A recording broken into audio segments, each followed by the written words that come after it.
As long as we have background noise, we'll be fine.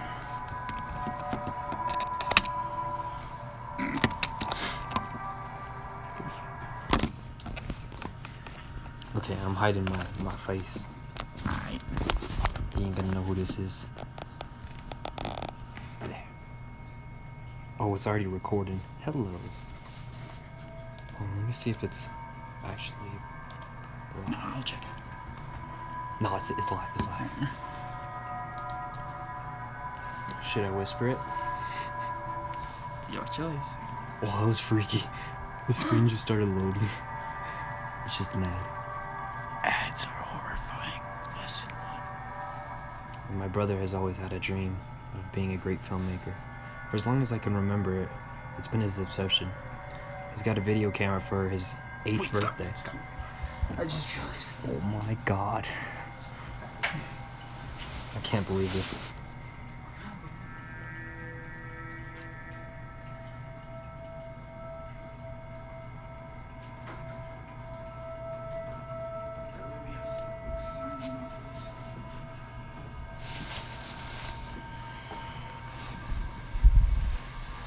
Oh yeah, let's go.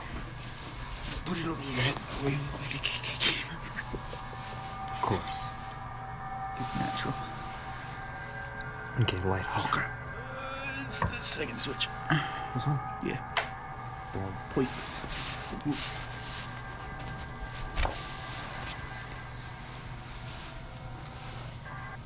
Alright, let's read you. Welcome, children. Okay, wait. Are we gonna read? Should I just No. Alright, Spoopy noises. back at it again. So, Wait, context. We are reading creepy pastas and creepy stories. Cause Midnight Challenge hype is real. Okay, go. my brother has always been. Sorry. My brother has always had a dream of being a great filmmaker. For as long as I can remember, it's been his obsession.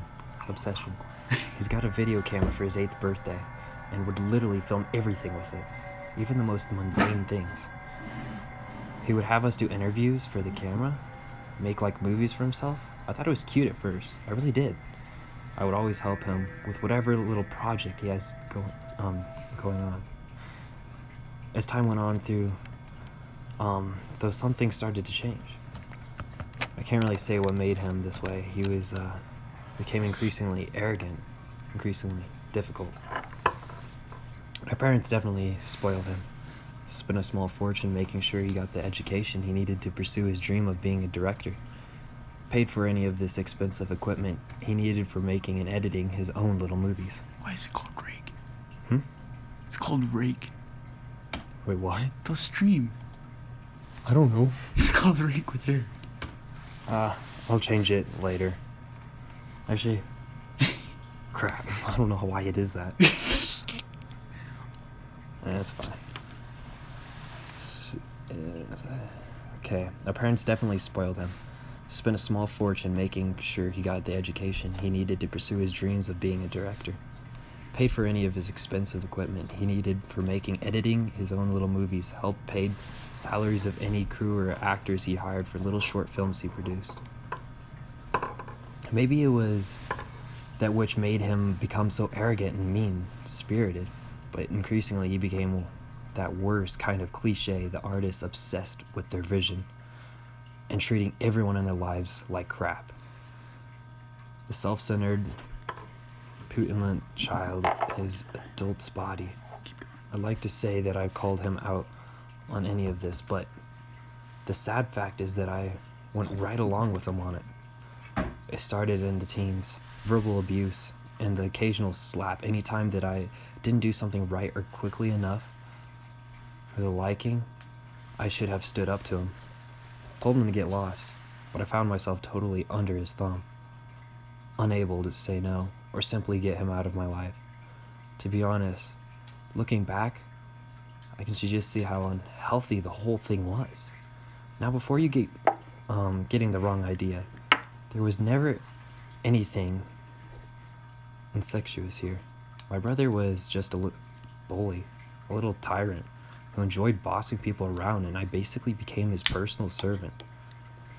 He would belittle me and everything I thought, said, or tried to do. Anytime I tried to build myself up, he'd tear me down and make me feel like I could accomplish anything on my own. Couldn't even survive out there without him. I should have known better, I suppose, but it had started from when we were so young that, honestly, a part of me came to genuinely believe that the things he said, a part of me was too scared of trying to make it out there in the big wide world. Myself that I put up with the brothers' constant bullying and taunting, increasingly shrill, angry demands because I was scared of being alone, being cut off from the only family I had left. Our parents had passed away by this point, and we had no contact with the rest of the family. Without my brother, I'd be all by myself. His overbearing presence in my life had prevented me from making any real friends, and the thought of trying to build a life for myself by myself was one of the that just terrified me. So I did as I was told. He would say, "Joanne, get me coffee, and I'll drive all the way across town to that one Starbucks he liked to get him coffee." He'd say he needed extras, and I'd devote weeks of my life to arranging and carrying out interviews. He demanded some expensive piece of equipment, logic or reason. That is impossible to tell what, if anything, he was trying to achieve or convey with them. His documentaries were much the same. He would either film about gang crimes, serial killers, and rapes, or else create disjointed scenes. He once filmed a dog starving and injured on the street for several hours. Just filming it, struggling to move, to breathe. Just film the thing's pain. Some nights when I went down to get a glass of water, I would see him sat there in the lounge, in the dark, watching these movies he made, just staring at the screen. And then one day he told me about his newest film was about to be out. It turned out that he'd begun to hear stories of urban legend in the films industry. It was something that was widely talked about or acknowledged, and the people who did talk about it always seemed to do so with it a certain nervousness and paranoia, as if afraid that even mentioning it was dangerous. It was called Better Films. Supposedly, it was a studio individual who made incredibly strange movies. None of those whose admit having watched a Better Films production would go in any detail about what was on the tapes, and the films were only available on VHS, from what we could uncover. But all of them seemed incredibly disturbed by whatever they seen. One gone so far as to remove anything from their home that could play video or audio. A guy who ran a small DVD and video store told us he met with some of the representatives of Better Films just once. A pair of men dressed in red suits. He described them as looking like they'd been mutilated, and claimed that one had been missing an eye and ear, while another was minus a hand and his nose.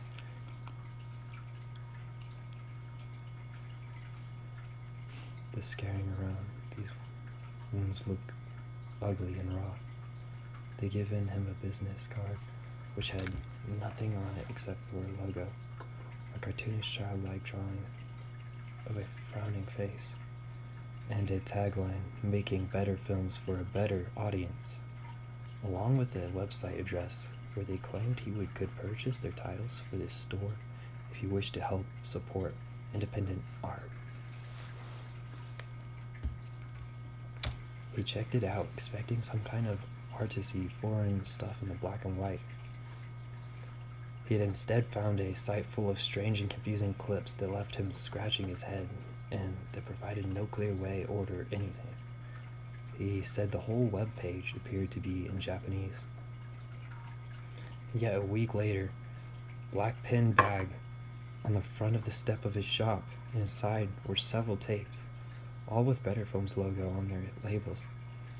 We asked him if he still had the tapes on, and my brother in the particular was very insistent that we get to watch them. The man refused, and my brother offered him increasingly large sums of money to buy or borrow one of the tapes. Finally, the man just held up a finger to my brother's lips before speaking. Now you listen to me. Listen good, boy. I've seen your type. I know the look you got in your eyes.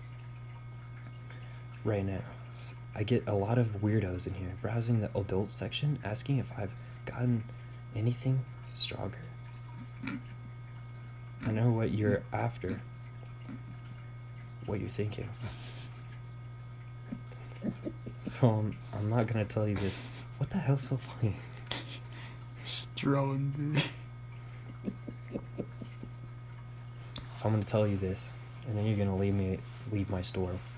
What's on those tapes? Ain't no illegal little thriller for some gorehound trying to find himself a real like snuff movie. What's on those tapes? Isn't anything like what you imagine? What's on those tapes is worse. And I ain't selling or renting them to no one, especially not some half-wit little pervert with more money than sense. My brother stormed out into rage with me feeling close behind. As I left, the store owner called out to me. I turned to see him looking at me with an expression of genuine concern on his face now. You want my advice? You stay away from him, miss. Things he's looking into? We don't want nothing to do with it. I suppose I should have taken his advice. But by this point, I doubt there was anything that could convince me to abandon my brothers. So great was the hold he had over me, and so I continued to assist him as he dug deeper and deeper into the mystery of better films. We managed to piece a few things together. The earliest encounter anyone seemed to have had with their work seemed to be in the mid-60s. One person we spoke to claimed that he known someone who'd been in a movie for the mid-70s, a porn star who'd been hired right off the set of a film. He'd been doing it and had gone missing for almost 7 months. He'd come back with a lot of cash and a hell of a lot of bad dreams. Another said that the company went back even further, that there'd been something called Better Productions back before there'd even been silent films. Said her mother had told her stories that she'd heard of from her grandmother, who'd heard them from her grandmother. Wow. Some spooky boogeyman stuff, you know? About some performer named Elizabeth Walker. We even found someone who claimed to have grown up on watching on TV shows on Better Films and had made Sunshine Street. She said it was been called, and she went on and on about how strange it had been and how she'd always remembered that logo. It was the first thing that had come to mind when she heard the name. She said it was always used to creep her out, and the way the frown would curve into a smile in the end of each episode, the animation looked eerie. That was how she described it. My brother came home one day with a woman he claimed was a producer who worked at Better Films.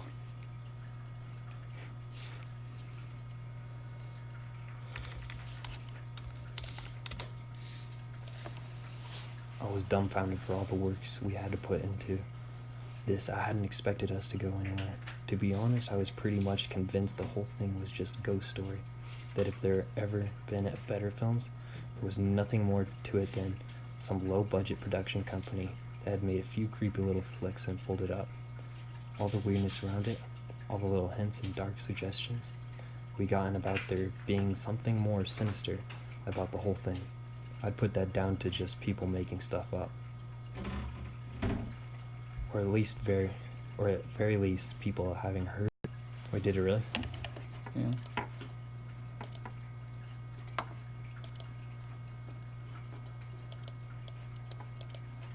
Oh.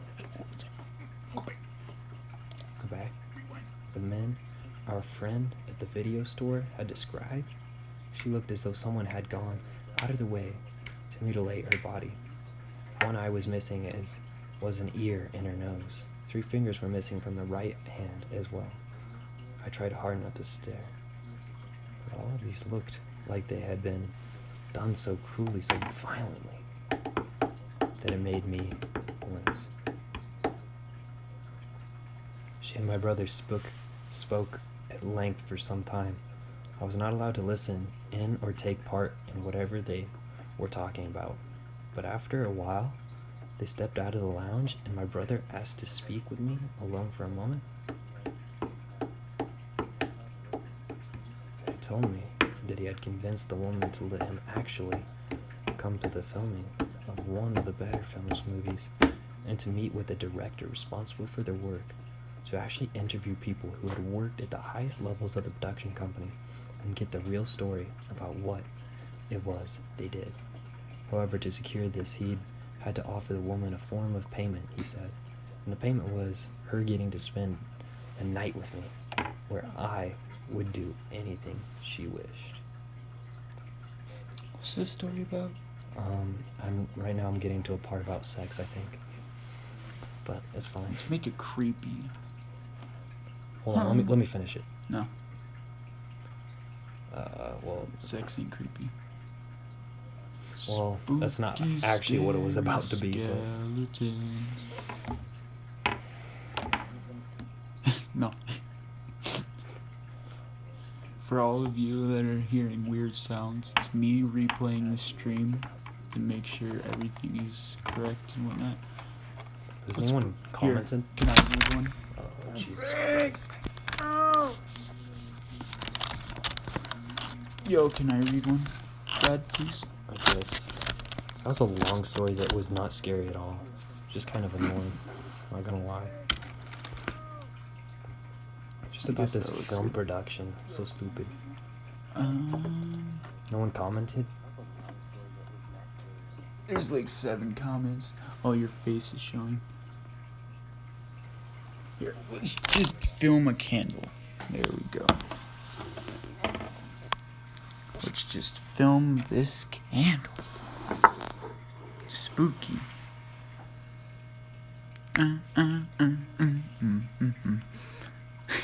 Let's just film a candle.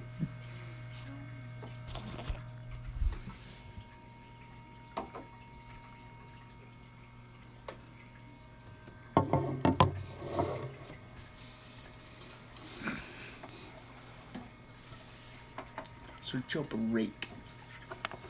Let's bring it back to the classics. Rake. This stream is so... Hey look, my tape. It's upside down. That's a beautiful sight. No, that's a phantom.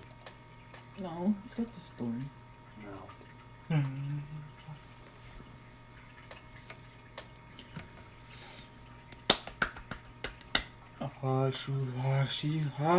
Alright, let's do this. This is a wiki though. Right. Who cares? Okay.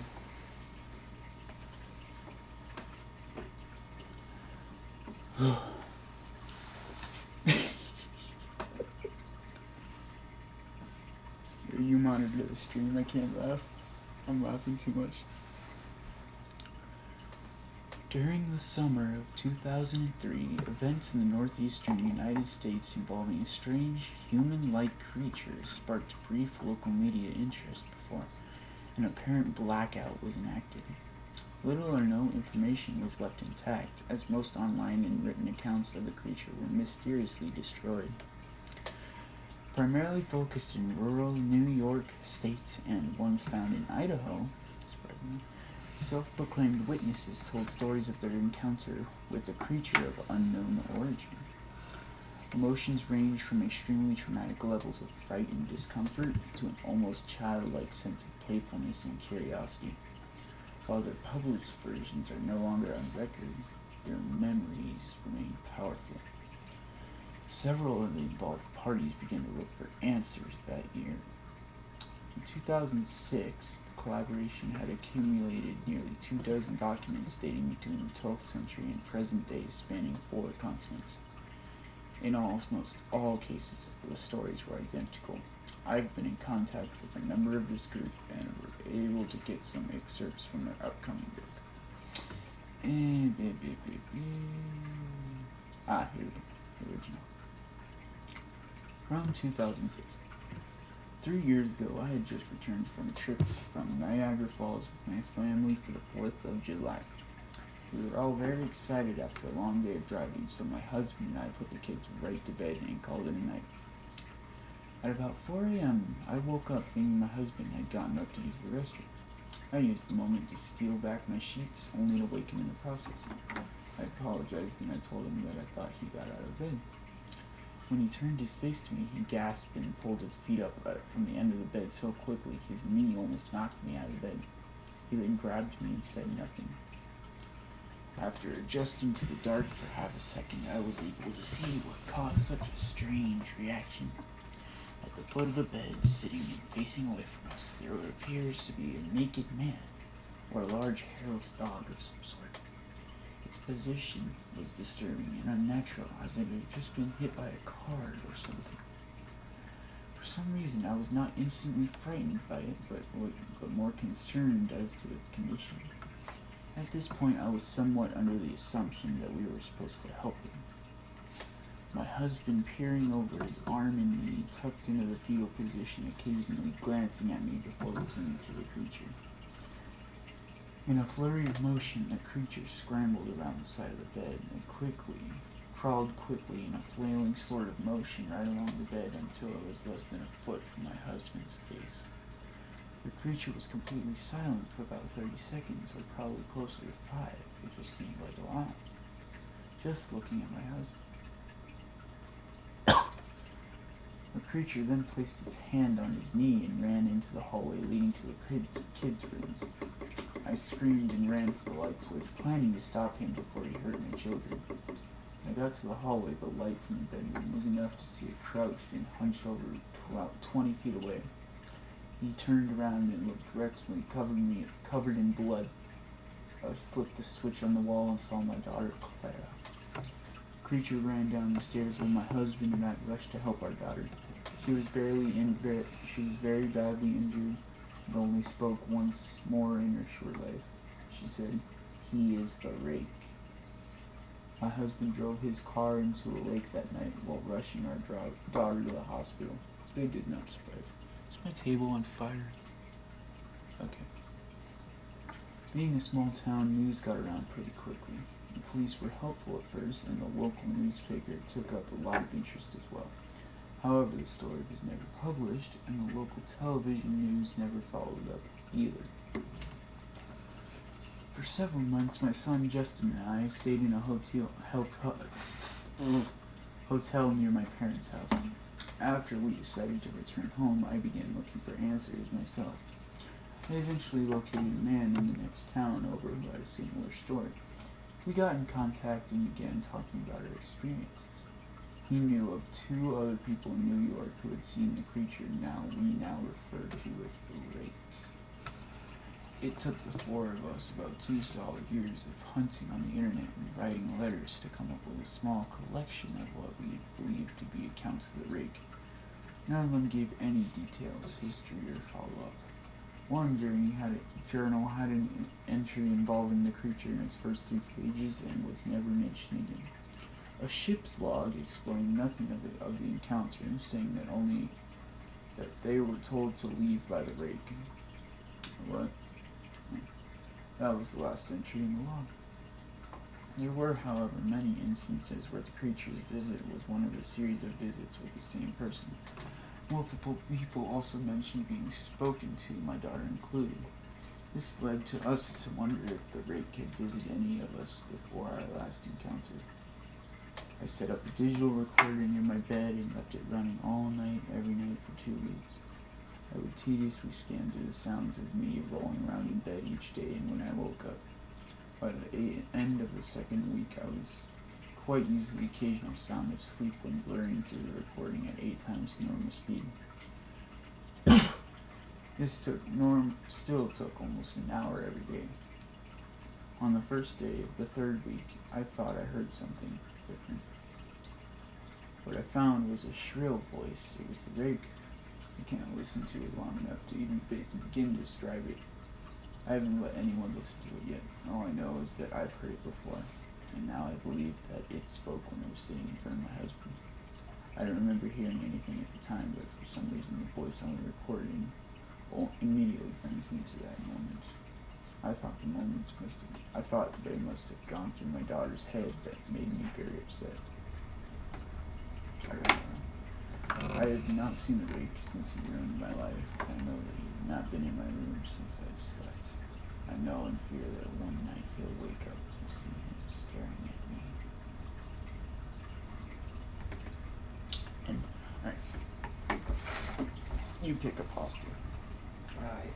Pick your poison. Does anyone comment? I'll check. You know 3ITX? No. Me neither. You need to record Minecraft. The Russian sleep experiment. I haven't heard that one. What? Ever see? I haven't heard that one. We're going on the Russian sleep experiment. Can you hear me pretty well? Yeah. Just skim through it. Okay. Wait, let me. This candle's gonna melt my fingers off. Whoosh, candle noises engaged. And Adam's apple engaged. Jeez. Delicious. Huh? Okay. Russian researchers in the late 1940s kept 5 people awake for 15 days using experimental gas-based stimulant. They were kept in a sealed environment to carefully monitor their oxygen intake so the gas didn't kill them, since it was toxic in high concentrations. This was before closed circuit cameras, so they had only microphones and 5-inch thick glass porthole sized windows in the chamber to monitor them. The chamber was stocked with books, cots to sleep on but no bedding, running water and toilet, and enough dried food to last all 5 for over a month. The test subjects were political prisoners deemed enemies of the state during World War II. Everything was fine for the first 5 days. The subjects heartily complained, having any promise falsely that they would be freed if they submitted to the test and did not sleep for 30 days. Their conversations they were monitored, and was noted they continued to walk about increasingly traumatic incidents in their past. And the general tone of their conversations took on a darker aspect after the 4-day mark. After 5 days, they started to complain about the circumstances and events that led to and where they started to demonstrate severe paranoia. They stopped talking to each other and began alternately whispering to the microphones in one-way mirrored portholes. Oddly, they all seemed to think they could win the trust of the experimented by turning over their comments. You sound like a deeper voice to me on camera. Whack. The other subjects in captivity with them. At first, the researchers suspected this was an effect of the gas itself. After 9 days, I take that first back. of them started screaming. He ran the length of the chamber, repeatedly yelling at the top of his lungs for 3 hours straight. He continued attempting to scream, but was only able to produce occasional squeaks. Researchers postulated that he could physically torn his vocal cords. The most surprising thing about this behavior was how the other captives reacted to it, or others didn't react to it. They continued whispering to the microphones until the second of the captives started to scream. The 2 of the non-screaming captives took the books apart, smeared page after page with their feces, and pasted them calmly over the glass portholes. The screaming promptly stopped it. So did the whispering to the microphones. After 3 days passed, the researchers checked the microphones hourly to make sure that they were working, since they thought it was impossible that no sound could be coming with 5 people inside. The oxygen consumption in the chamber indicated that all 5 must still be alive. In fact, that was the amount of oxygen 5 people would consume at a very heavy level of strenuous exercise. On the morning of the 14th day, the researchers did something they said would not get reaction from the captives. They used the intercom inside the chamber, hoping to provoke any response from the captives they were afraid were either dead or vegetables. They announced, "We're opening the chamber to test the microphones. Step away from the door and lie flat on the floor, or you will be shocked. Compliance will earn one of your immediate freedom." To their surprise, they heard a single phrase in the calm voice response: "We no longer want to be freed."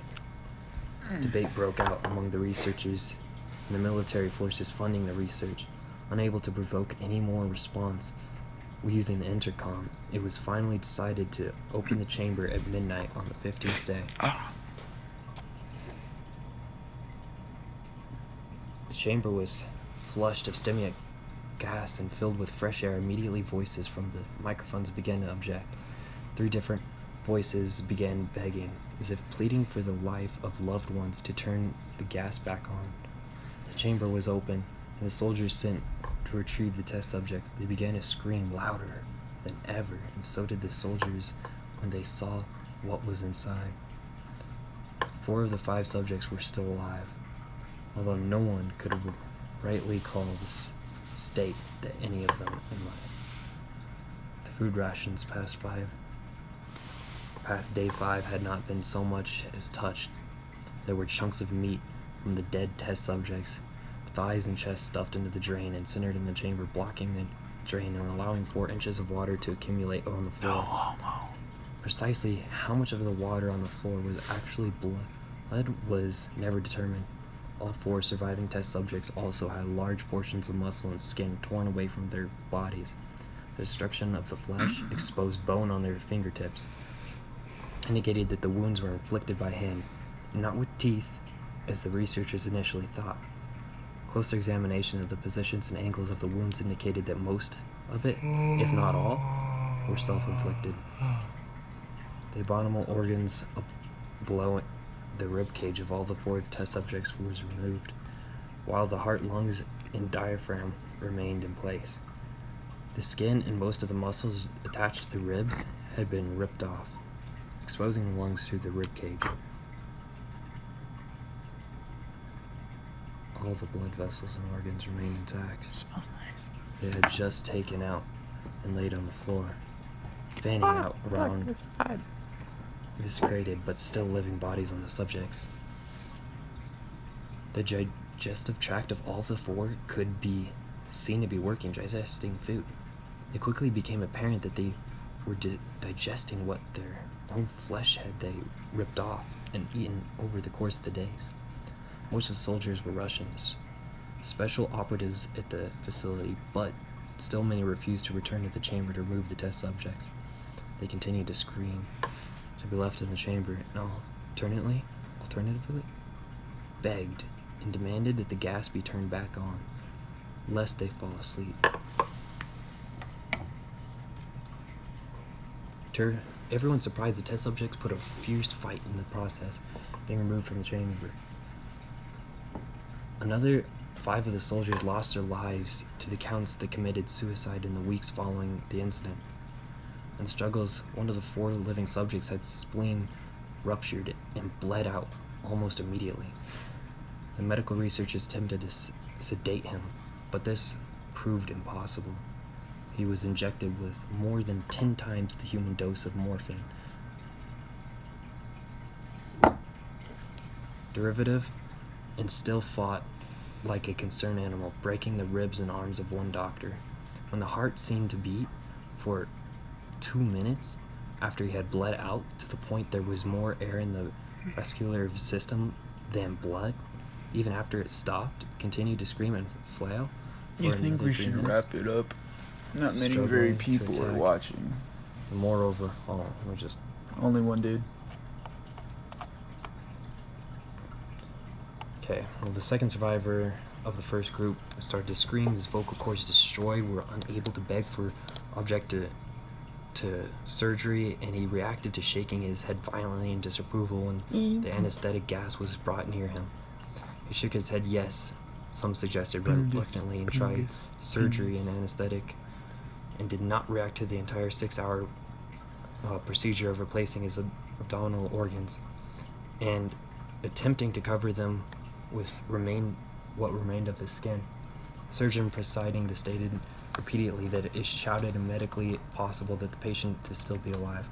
One terrified nurse stated she had seen patient's mouth curl into a smile several times whenever his eyes met hers.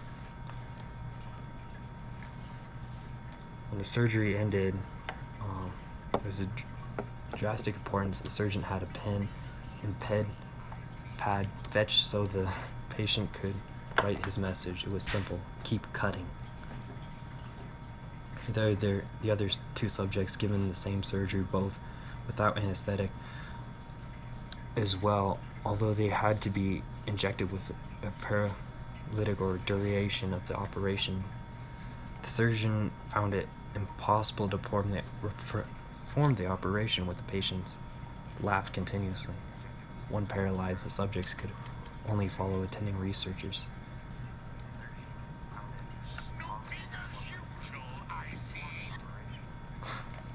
The researchers tried asking why they injured themselves, why they were ripped out of their guts, and why they wanted to give the gas again. Only one response: I must remain awake. So all three of the subjects were restrained and reinforced, and they were placed back into termination. The researchers, facing the wrath of the military benefactors for failed stated goals of their project, considered euthanizing the surviving subjects. The commanding officer, ex-KGB, instead saw potential. He wanted to see what would happen if he were to put back on the gas. The researchers strongly objected, but were overruled. In preparation, the chamber of the subjects were connected to the EG monitor, and their restraints padded for long-term confinement. Okay, should we wrap it up? I mean, I don't know. I mean, there's only like one dude watching. I'm almost finished with that thing, anyways. Alright, you finish. Most of the researchers monitoring the brain waves were in surprise, normal, sometimes flatlined unexpectedly. It looked as if we were repeatedly suffering brain death before returning to normal. As they focused on the paper scrolling of the brainwave monitor, and one nurse saw his eyes slip shut in the same moment his head pillow. His brainwaves immediately changed to that deep sleep, then flatline for the last time as his heart simultaneously stopped. The only remaining subject could speak started screaming to be sealed, and now his brain waves showed the same flat lines as one of the ones who just died. What? I didn't turn it off. Well, how did... The stream was lagging and I didn't know what it meant. Just go, it wasn't me. Yoink. Alright. Well, he pointed the gun at the remaining subject, still restrained. I won't be locked in here with these things, not with you, he screamed. Man strapped. What are you? He demanded. I must know. He smiled. Have you forgotten so easily? The subject asked. We are you. We are the madness that lurks within you, begging to be free at the deepest animal mind. We are what you hide from us in the beds every night. We are what you sedate into silence and paralysis when you go to the nocturnal haven where we cannot tread. The researchers paused, then aimed at the subject's heart and fired. The EG flatline, subject's weakly choked out, so nearly free. Boom, that's all.